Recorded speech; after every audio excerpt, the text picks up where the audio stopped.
When I mention that I'm Hispanic to the education system and the military, my race is automatically defaulted as white. I'm sure you've heard one person or two mention that they are either half Latino or half Hispanic. So it raises a question, can someone actually be half Latino and half Hispanic, or is it you are or you are not? So when you first became editor-in-chief, you said, I'm going to do something different, something bold. This is probably as bold as you could possibly go. No more Peter Parker. It's now Miles Morales, half black, half Hispanic. This is, a total change. It's bad enough that when people look at my daughter, they only see your little African princess. They think she's black, half Latina. That's not true. Can you be Hispanic and black at the same time? And of course you can be.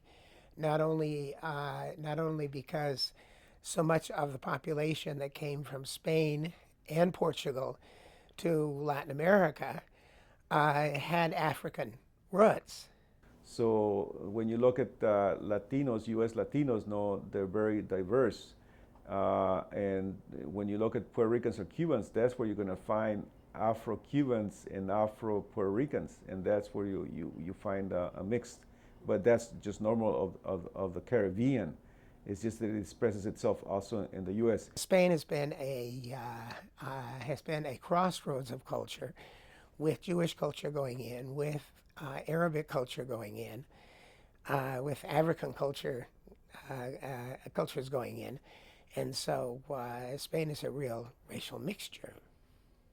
You have to. They don't have a place for mestizos. So basically, you have to go back to the history of the Southwest, and for a while they considered Mexicans as whites, as Caucasians. So you have to write Caucasians. The only problem is that they told you were Caucasian, but they never give you your civil rights, your rights as a citizen, or your labor rights. When you're 8 years old and you're not speaking English, you're Mexican. You feel Mexican. You identify with Mexican. At what point did you go, I'm now a white guy? No, the thing is, I was white in Mexico. Here's the thing that people don't understand is Mexico is just like America. It's made up of some black people and some white people and brown people. The only difference is they didn't genocide their Indians as well as we did in the United States. We got that job done. Yeah, so that's why the face of a Mexican to most people. And also Mexicans, you meet Mexicans that look like me all the time, but you don't know they're Mexican when you're meeting them. Most Hispanics and Latinos will self-identify themselves by their ethnicity instead of their race. Arnaldo Tamayo Mendez of Cuba is the first Hispanic and first black person to go into space. Franklin Chang Diaz is the third Latino to go into space, and he is also of Asian descent. Overall, Hispanic and Latinos are a mixture of every race. Think half and half. You have to think of hybridity. There's a lot of hybridity in some. There are many misunderstandings of Hispanic and Latinos. It's either you or you are not. Unfortunately, they don't come in fractions, since they do take in both nationalities and races. But to my discovery, there's actually a difference between Hispanic and Latinos. Hispanic and a Latino. Hispanic, I believe their origin may be from Mexico or one of those Central American countries, whereas a Latino comes from mostly Southern American continents and countries. I don't think there is a difference. Actually, a really good question. One has a green card and the other doesn't. Hispanic would be like a race, whereas Latino, is culture. Yeah.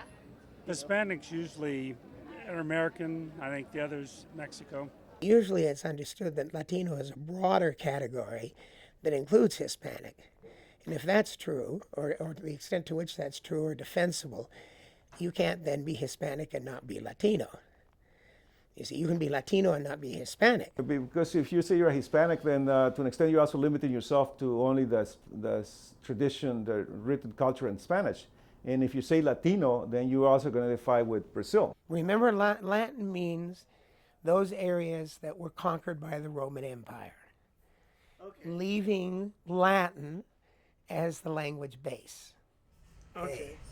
So technically, someone of a French descent or Italian descent could be Latino. Yeah. Oh, yeah. Yeah, definitely. Unquestionably so. In the late ancient Roman Empire, the province Hispania is historically recognized of where the descendants of Hispanics originally came from.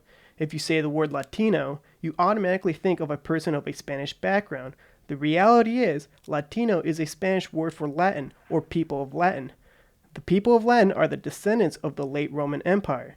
Although Latin had an influence throughout the Roman Empire, many provinces still did not use Latin as their primary language.